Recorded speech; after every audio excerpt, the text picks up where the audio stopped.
Good afternoon. Today we are sitting in the office of Cannerald and we have a golden opportunity to interview one of the founders of the company. I would like you all to meet Levin Amwag. We know that you have an interesting story. In the past, you were a famous racer. Please tell our guys a little bit about yourself.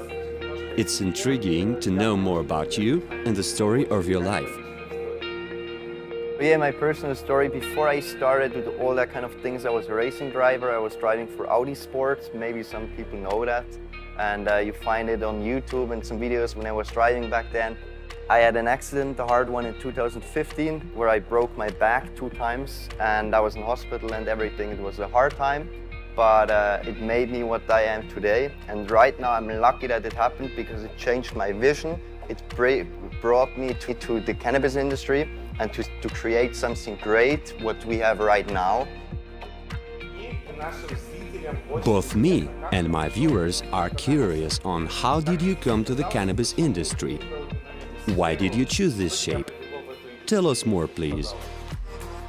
So it was in 2017 when we were in America with my brother, you know, who came with the idea at the beginning, like, let's start a big facility, let's make it like the big boys. And we were at the beginning like, oh, but that's poor, why should we do it? And then suddenly, you know, we saw it with our own eyes and we were like, okay, when we get back to Switzerland, we start it directly.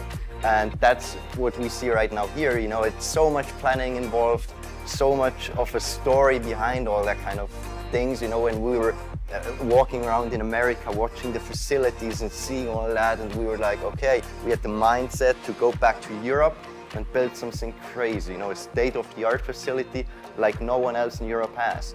And I think it paid off. Well, I have another interesting question for you. We know that you work together with your brother and father. So is it a family business or something? Yeah, the family in the end helped a lot, you know. Without the family, we wouldn't be here where we are today. My brother came with the idea. My dad helps us a lot, you know, with the development of our company, with the vision, where we want to go, because he has a lot of knowledge in C-level positions, so in high positions, and that helps the company a lot. And also for the future, I think it's important that you have people or a good team, you know, a big team with a lot of people with different mindsets. And through all this knowledge, it helps the company. Here is one more question. How did you all enter this market?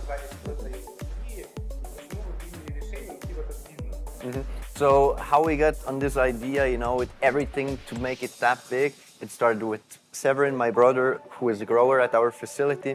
And it was all the time like we wanted to make it bigger, and also we know that cannabis can help the people a lot, you know. It has a lot of benefits for sick people, or it can, you know, help people with cancer or pain diseases, older people. And that was the idea behind all that, you know. It's the story behind cannabis, that it can help you, that we can help some other people. And also now, that was the same idea now with the community, that we just wanted to create something where we as a community can help others through cannabis. And the next question is the one I'm personally interested in. Now we are in Switzerland, and the whole world associates Switzerland with the highest standards of quality. And during our walk in your factory, we've noticed that your approach is very professional, almost perfectionist one. Is that your personal allegiance, or rather a Swiss mental thing? When we created it, you know, Switzerland has a high standard. You see it with the watches and stuff like that. So Switzerland is known for great quality. And we did a market analysis, you know, and analyzed the market. How are other Swiss companies doing it? And we said, okay, if we do it how we do it right now, we are at the top. We do it on another level, you know. We set a new standard. And that was important to us, that we can show Europe-wide that we can build a state-of-the-art facility to be prepared for the future. Because you know, the market is all the time developing. It's not standing still like, okay, it's always going to be the same. It's all the time new technologies come in, new grows, new strains, and. And And for us, it was important to build something that is even up to date in 5-10 years. And that's what we achieved with that facility here. And here is the astonishing moment. There are more than 7,000 plants growing in your factory. We've been walking there and noticed that pretty small number of workers is required to serve such a great amount of production. How did it become possible? So in the end, with the state-of-the-art facility we have right here, we don't need that many employees, you know, because we automated everything we could. The irrigation, nobody has to press a button or open a valve or something like that. It's completely automated. You press once a button and the system takes over. The same with the lighting system, you know. It's fully automated. We don't need to care about anything.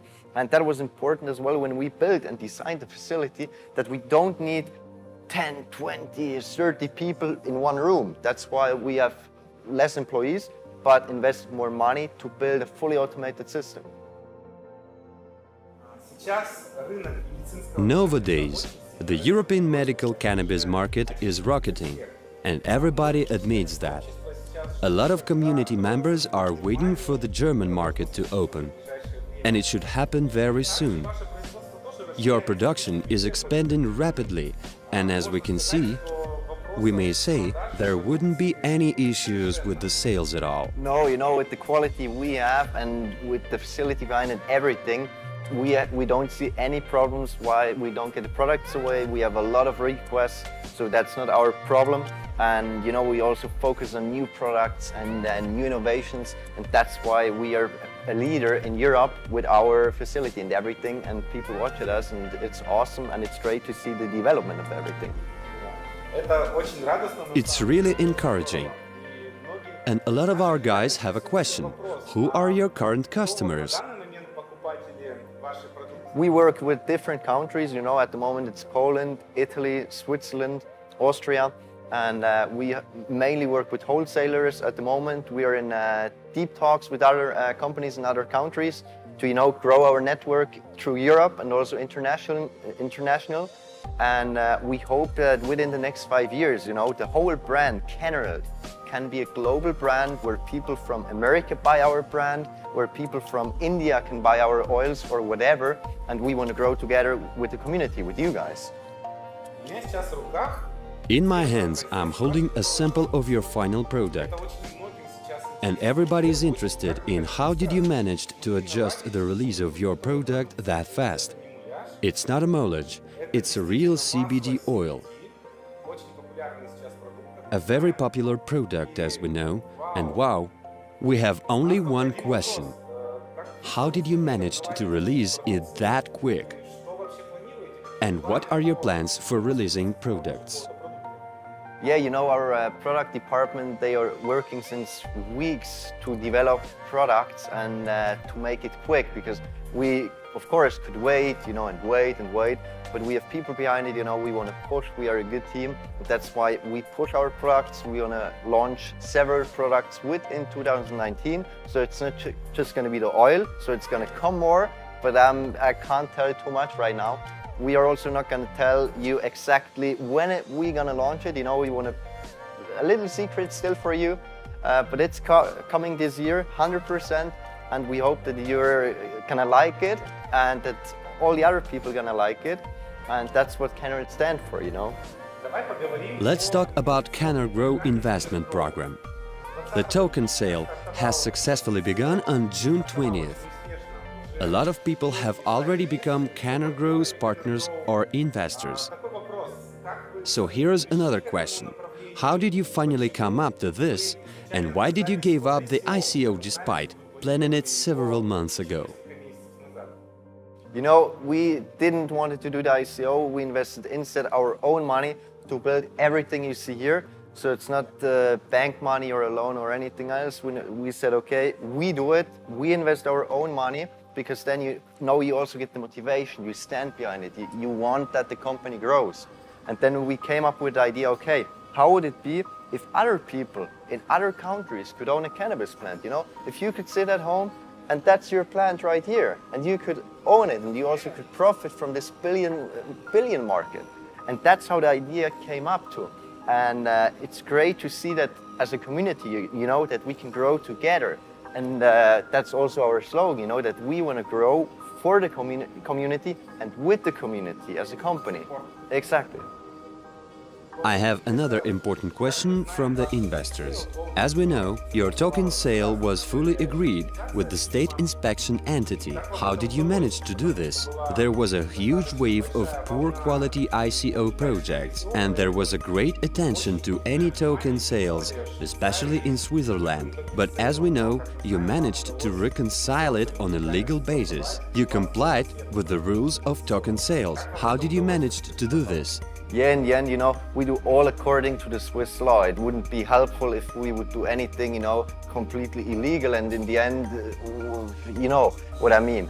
So it was important for us that we are on a green field. That's why you also had some lawyers involved, you know, and we do everything according to the Swiss law, the Swiss government laws, and these kind of things, as well with the cannabis, you know, because sometimes the question came up, is that legal in Switzerland? You can grow, and we were like, yeah, look, here is the law, and we are open to every questions, you know, that we answer them, as we did with people which came to us, you know, at the table with the lawyers, and they asked their questions, and we could reply to them, and in the end of the meeting, they were like, ah, okay, we got it now, and that's important, you know, if people have questions, come to us, ask us, we are here for that.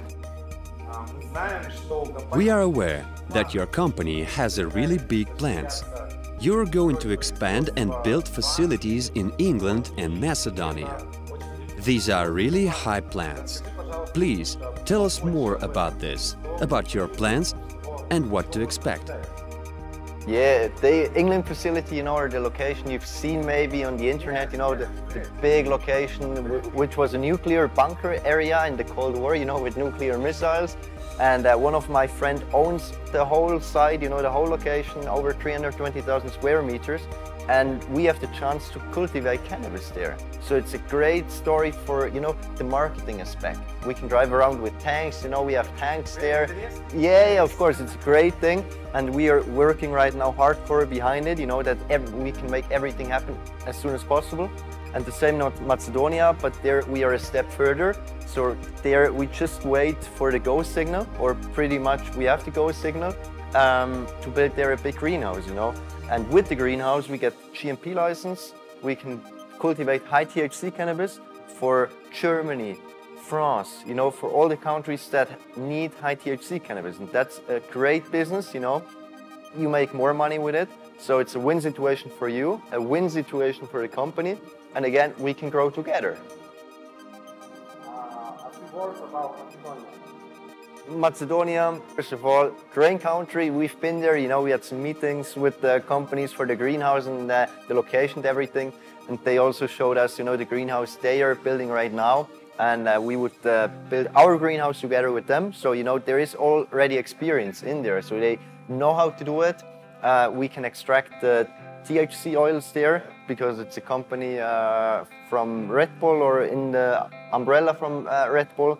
So it is also a great aspect marketing-wise, you know, that we can present ourselves, a company with bigger companies.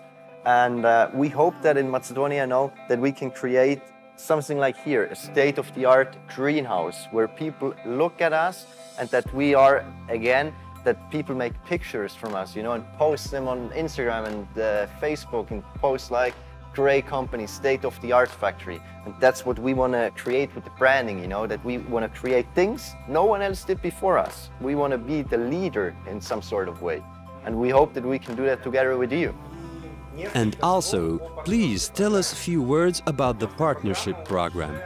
It has united more than 1,000 of people, and a lot of partners earn quite a good amount of money with the company. And guys are really happy that they can get the interest income from every harvest.